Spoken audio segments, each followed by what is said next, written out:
بسم الله الرحمن الرحيم. يسبح لله ما في السماوات وما في الأرض الملك القدوس العزيز الحكيم. هو الذي بعث في الأميين رسولا منهم يتلو عليهم آياته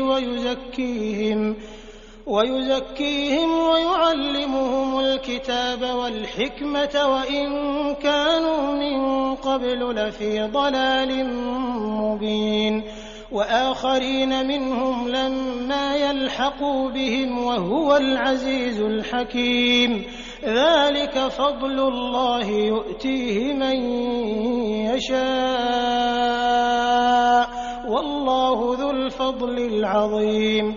مثل الذين حملوا التوراة ثم لم يحملوها كمثل الحمار يحمل أسفارا، بئس مثل القوم الذين كذبوا بآيات الله والله لا يهدي القوم الظالمين. قل يا أيها الذين هادوا إن زعمتم أنكم أولياء لله من دون الناس فتمنوا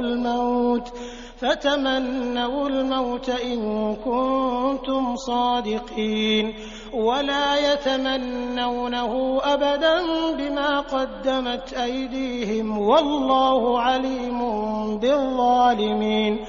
قل إن الموت الذي تفرون منه فإنه ملاقيكم ثم تردون إلى عالم الغيب والشهادة فينبئكم بما كنتم تعملون.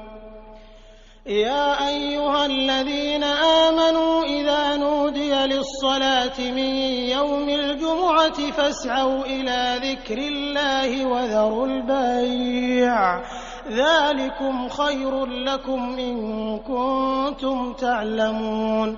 فإذا قضيت الصلاة فانتشروا في الأرض وابتغوا من فضل الله واذكروا الله كثيرا لعلكم تفلحون.